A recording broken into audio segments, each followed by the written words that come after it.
Hello नमस्कार दर्शकों, झनक सीरियल में आप सभी का स्वागत है। आज के एपिसोड देखते हैं कि बिपाशा ज्योति झनक से मिलने आती है, लेकिन यह बिपाशा ज्योति यहाँ पे गेम खेल रही होती है। अपनी चाल चलने के लिए वह मिलने आती है। झनक को वह मैनिपुलेट करने की कोशिश भी करती है कि झनक तुम ठीक हो ना, देखना तुम जल्द से जल्दी जेल से बाहर आ जाओ, क्योंकि मैं पूरा यकीन है कि तुमने कुछ भी नहीं किया है। ये सब सिर्फ अर्शी और काकू की चाल है और वो लोग यही चाहते हैं कि तुम गुनहगार साबित हो जाओ। मतलब झनक बोलती जो भी है मुझे टिप्पणी नहीं करनी बिपाशा दीदी, और आप यहाँ पे क्यों आई? प्लीज़ चले जाए, मेरी वजह से और मुश्किलों में पड़ जाएंगी। वैसे भी आपकी लाइफ में ज़्यादा ही दुख है, वो सॉल्व कीजिए। तब यहाँ पे बिपाशा बोलती है झनक तुमने हमेशा मेरी छोटी बहन होने के नाते साथ दिया, लेकिन मैंने तुम्हारा कभी भी साथ नहीं दिया। अब ये वक्त है कि मैं तुम्हारा साथ दे सकूँ। जब फैमिली में किसी ने सपोर्ट नहीं किया तब तुम एक थी जो मेरे लिए खड़ी रहती। मैंने तुम्हारे साथ पहले बहुत बुरा किया। झनक प्लीज़ हो सके तो इसके लिए मुझे माफ़ कर देना। जनक बोलते नहीं बिपाशा दीदी ऐसा कुछ मत कहीं, ये शायद मेरे कर्मों का फल है। मैंने पिछले जन्म में शायद किसी का बहुत दिल दुखाया, बहुत बुरा किया, इसलिए मुझे अपने कर्मों की सज़ा यहाँ पे मिल रही है। तभी यहाँ पे जनक बोलती नहीं झनक, बिपाशा बोलती नहीं झनक, ये सब तुम्हारी गलती। तुम अगर उस डॉक्यूमेंट्स पे साइन नहीं करती तो आज तुम अनी की बीवी होती, लेकिन तुमने साइन करके बहुत बड़ी गलती की। जनक बोलती नहीं बिपाशा दीदी ऐसा नहीं, सर जी पहले से ही अर्शी दीदी से प्यार करते थे। मैं बीच में आई थी, उन्होंने मेरी जान बचाने के लिए मुझसे शादी की। वो थे तो अर्शी दीदी की, ना चाहे गलती से साइन हो चाहे जो, और अब मैं उन दोनों के बीच में नहीं आना चाहती। बिपाशा बोलती है सच दिख के आता हूँ और तुम उन दोनों के बीच में नहीं हो, बल्कि अर्शी तुम दोनों के बीच में। तुम लोग क्यों नहीं समझ रहे हो इस बात को? और झनक बोलती नहीं, अब मैं वो छोड़ा, मैं बस सोचूं मैं यहाँ से निकलूंगी तो मैं बोस परिवार में नहीं रहूँगी।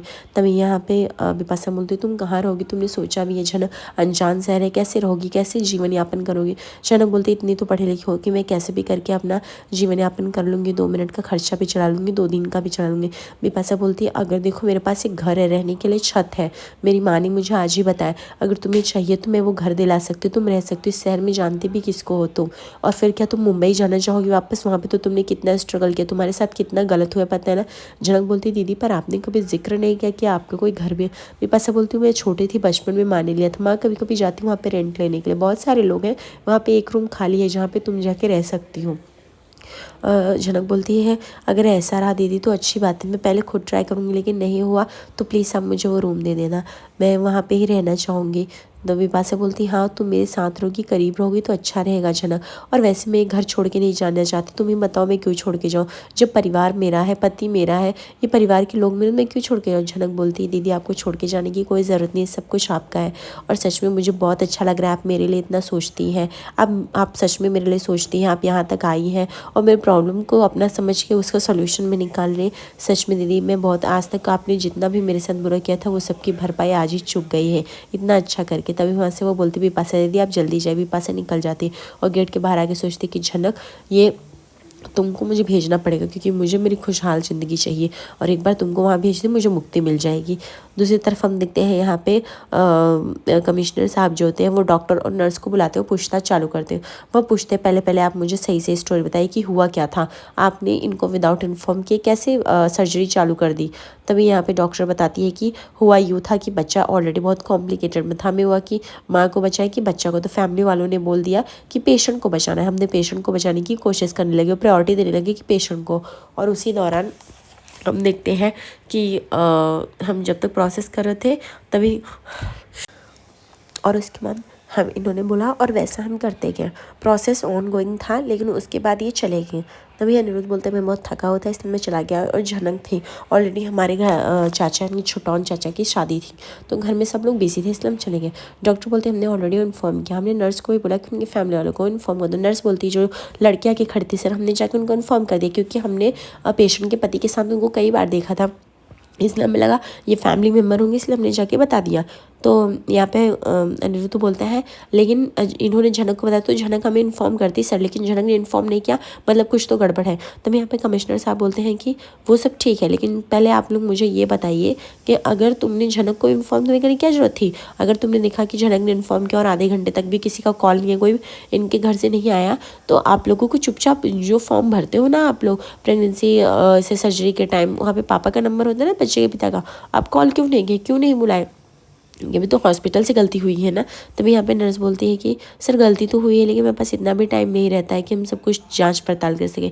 दूसरी तरफ मैं देखती हूँ कि यहाँ पे सृष्टि जो होती है सभी अपनी ट्रेनर को डांस सिखा रही होती है। तभी वहाँ पे अर्शी आती बोलती वेल डन गाइस, आप लोग बहुत अच्छा कर रहे हो, आज के लिए ऐसे हम परफॉर्मेंस करेंगे। तभी सृष्टि समझाती कि अर्शी अब तुम्हारा बहुत टाइम के बाद कमबैक होने वाला है, तुम्हें पता है ना कौन आने वाला है, सिद्धार्थ, द ग्रेट सिद्धार्थ, जिसकी कंपनी तुम्हें लॉन्च करेगी, कोई तुम्हें ब्रांड एम्बेसडर भी बना लेना, तुम्हारी लाइफ सेट है, तुम्हें अपना डांस इसी तरह दिखाना है। ऑलरेडी बहुत ही मेशअप करके रखा है, पता नहीं क्या परिवार, गृहस्थी, पति, इन सब के चक्कर में पड़ के तुमने बहुत कुछ स्पॉइल कर लिया। लेकिन आई डोंट वांट अर्शी कि अभी तुम वापस से करो, प्लीज़ फोकस्ड रहो और तुम अचीवमेंट करो, तुम्हें अपने सपने पूरे करने हैं, ठीक है। पता नहीं क्या वो बच्चा और वो अनिरुद्ध के चक्कर में तुमने ये सब किया। तभी यहाँ पे अर्शी बोलती मॉम स्टॉप इट, अभी हो गया ना, अभी जब मैं आ गई हूँ कम बैक कर ली तो वो बातें करना ज़रूरी है क्या। तभी यहाँ पे सृष्टि बोलती बिल्कुल नहीं, बट तुम्हें पता नहीं सिद्धार्थ है तो उसको स्पेशल करना है, स्पेशल फील करना है, तो प्लीज़ गिव योर 100%। अर्शी बोलती डेफिनेटली मॉम मैं दूंगी ना, आप उसके लिए चिंता क्यों कर रही हैं। यहाँ पे सृष्टि बोलती नहीं तुम्हें नहीं पता अर्शी, अगर ये हो जाएगा ना डील तो सब कुछ सेट है हमारा, इसलिए मैं तुम्हें बोल रही हूँ कि कर देना। तभी यहाँ पे हम देखते हैं कि अर्शी जो होती है वो अपने सारे स्टूडेंट को डांस के बारे में बता रही होती है, और यहाँ पे पीछे खड़ा सिद्धार्थ जो होता है वो अर्शी को निहार रहा होता है, उसको मानो एक ही नज़र में अर्शी भा जाती है और उसे टुक टुक देख रहा होता है। पुलिस पूछती हूँ उसके बाद क्या हुआ, नर्स बोलती है उसके बाद बच्चा जो होता है, हमने बताया कि बच्चा मरा हुआ पैदा हुआ है और हम उसको बचा नहीं सके, हमने ऐसा उनको बोला भाई अपने फैमिली वालों को बुला दो, लेकिन उन्होंने फिर भी नहीं बताया। और दूसरी तरफ एक तो सबसे बड़ी गलती ये हुई कि सर एक जो बच्चे का इंक्यूबेटर रूम था उसका ऑक्सीजन लेवल इतना कम था कि पूछे नहीं, बच्चे को शिफ्ट किया गया था उस रूम में, और लेकिन बच्चे की डेड बॉडी मिली। उसके बाद हमने उनको इन्फॉर्म किया, उन्होंने अपने घर वालों को नहीं बताया। सिर्फ इतना नहीं, बाजू वाले रूम में भी एक ऐसी प्रेगनेंसी की सर्जरी हुई थी और उनका बच्चा था, और अचानक से जनक वहाँ पे पहुँचती है और वो बच्चे को गोदी में उठाती है, जिसकी वजह से उसका पति चिल्लाता है कि ये बच्चा चोरी करने आई है। तो बताइए सर हम क्या करते हैं, हम उन्हें बच्चा चोर ना कहें तो क्या कहें। दूसरी तरफ हम देखते हैं कि सिद्धार्थ को जैसे सृष्टि देखती हुई जाती है और वेलकम करती है, और जहाँ पे सिद्धार्थ भी जो होता है एक ही नज़र में वो सिर्फ मानो कि अर्शी को निहार रहा होता है, और वो बोलता है कि बहुत ही अच्छा लगा आप लोगों का डांस परफॉर्मेंस में देख रहा था, but wow it's a super. तभी यहाँ पे अर्शी बोलती है तो कुछ नहीं, तो सिर्फ रॉ है, आई थिंक मैं आपको अच्छा डांस दिखा सकती हूँ, मैं अर्शी हूँ। तो सर अब आपको जो भी चाहिए आप बता सकते हो, आपको जो भी चेंजेस करना है मैं आपके लिए एक परफॉर्मेंस रेडी रखती हूँ। तभी यहाँ पे सिद्धार्थ बोलता है don't call me sir, just call me Siddharth, okay. And आपने जो भी परफॉर्मेंस किए होंगे, और आपको कौन नहीं जानता है, आपको सब लोग तो जानते हैं डांस में कितनी हुनरबाज है आप, एक नंबर की। दूसरा देखते कमिश्नर बोलता है आप लोगों ने एक तो गलती की, एक तो पुलिस वालों को इन्फॉर्म नहीं किया, दूसरा इनक्यूबेटर वाले एरिया में आपने उस बच्चे को इस तरह से रखा जहाँ पे ऑलरेडी किसी एक डॉक्टर या एक सीनियर डॉक्टर का होना बहुत ज़रूरी है। नर्स बोलती डॉक्टर को बहुत इमरजेंसी थी सर, इसलिए वो चले गए और इसलिए हम लोग देख रहे थे, तो हमें कुछ नहीं पता। तो मैं यहाँ पे लालन सर झनक बच्चा चोरी कर ही नहीं सकती, सब क्या हो रहा है। तो मैं यहाँ पे डॉक्टर बोलती इस बात से तो मैं भी खफा हूँ इन लोगों से कि ये लोग ऐसा कैसे कर सकते हैं विदाउट वहाँ पे सीनियर डॉक्टर को, ये लोग ऐसे कैसे ऑपरेट करते हैं। डॉक्टर बोलता है आप लोगों के इन दो लापरवाही की वजह से तो आप लोग फुल्ली अटेम्प्ट की झनक पे नहीं कर सकते। हो सकता है झनक बच्चे को, किसी बच्चे को उठाने का मतलब ये नहीं कि वो बच्चा चुरा रही है। तभी यहाँ पे नर्स बोलती है ऐसा हम नहीं कह रहे, बट उसकी फैमिली वाले बोल रहे हैं। तभी यहाँ पे पुलिस कमिश्नर साहब बोलते चुप, तुमने बहुत बोल लिया, अभी शांत रहो। तभी डॉक्टर बोलती है कि ऑलरेडी अभी जो बाजू वाले प्रेग्नेंट वुमन थे उसने 3 बार अपनी प्रेगनेंसी कॉम्प्लिकेशन खो दिया था, इसलिए चौथी बार उसका अटैम्प्ट था। तभी यहाँ पे हम देखते हैं कि अर्शी की माँ उसका सिद्धार्थ का वेलकम करती है और अर्शी भी उसका वेलकम करती है। दोनों लोग का काफ़ी अच्छा इंट्रोडक्शन होता है, जहाँ पे सिद्धार्थ काफ़ी इंप्रेस होता है अर्शी से। और उसके बाद यहाँ पे सृष्टि बोलती है कि Siddharth I think we have to sit and to see the Arshi dance. यहाँ पे सिद्धार्थ बोलता है ओके ठीक है चलेगा।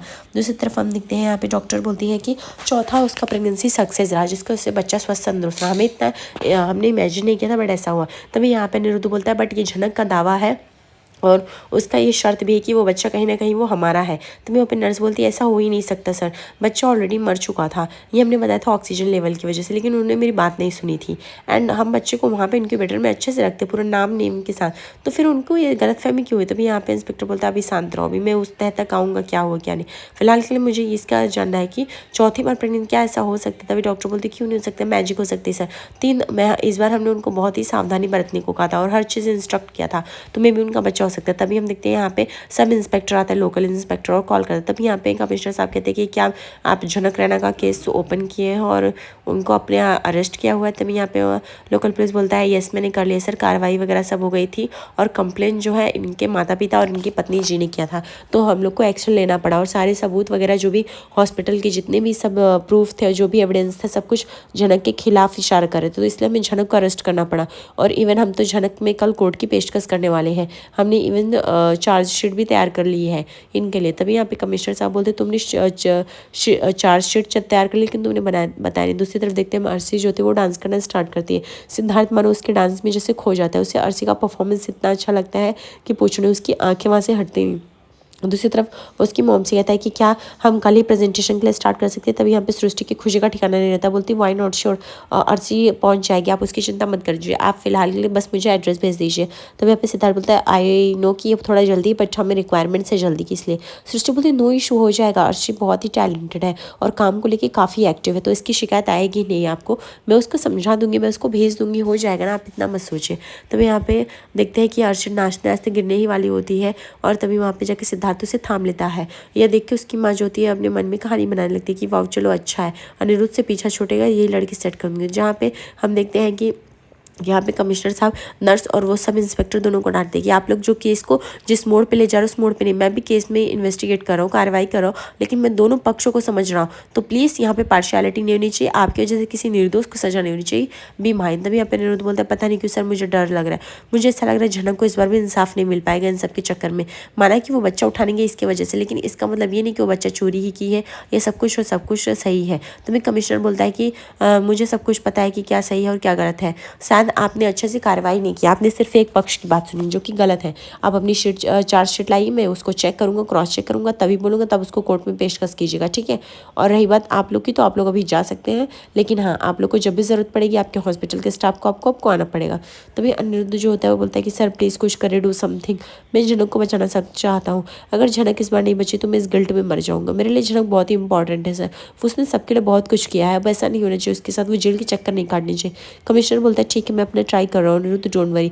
तभी हम देखते हैं यहाँ पे चक्कर आती जो होती गिरती अर्शी, सिद्धार्थ थाम लेता है, सिद्धार्थ उससे बैठाता है, सपोर्ट भी करता है। ये देख के उसकी माँ खुश होती है, बोलती है कि अगर बस अर्शी सेट हो जाए सिद्धार्थ के साथ, जैसे रिच एंड पॉपुलर मैन के साथ, तो अनिरुद्ध का पीछा छोड़ेगा और ये फैमिली के ड्रामों से भी बच जाएगी, मेरी बच्ची की लाइफ सेट हो जाएगी।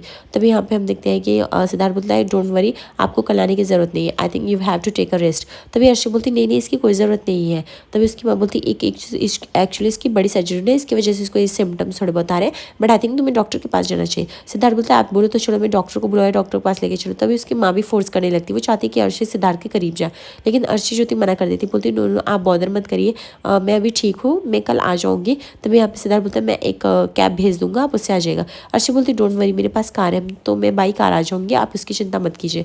तभी यहाँ पे सिद्धार्थ बोलता है नाइस टू मीट यू, मुझे बहुत ही खुशी हुई आपसे मिलकर। दूसरी तरफ हम देखते हैं जैसे सृष्टि के ज्योति मनगढ़ंत कहानी बना रही थी, वो मानो जैसे उसको अंजाम दे रही होती है। यहाँ पे सिद्धार्थ जो होता है उसको पानी भी ऑफर करता है। इस तरह से सृष्टि को पूरी तरह से कन्फर्म हो जाता है कि अर्शी जो थी अब सिद्धार्थ से ही उसकी लाइफ में एंट्री करेगी, उसे इंस्पायर करेगी। आज रात के एपिसोड में दिखेंगे जहाँ पे अदालत कार्रवाई शुरू करता है और वो झनक को वो कस्टडी में लेने का डिमांड करता है। ये देख के जैसे अर्शी का खुशी ठिकाना नहीं रहता और बोलती मैंने कहा था तुम दोनों कभी एक नहीं हो सकते, देखा मेरा कहा सच हुआ। ये दौड़ दौड़ के अनिरुद्ध जो है पीछे जाता है गाड़ी के और वह बार बार झनक को आवाज़ दे रहा था, बट झनक यहाँ पे पूरी तरह से टूट चुकी है, उसको समझ में नहीं आ रहा उसकी लाइफ में ये सब चल क्या रहा है और हो क्या रहा है। आगे एपिसोड पे से बने रहे दोस्तों, लाइक और सब्सक्राइब करिए फॉर मोर अपडेट्स। धन्यवाद।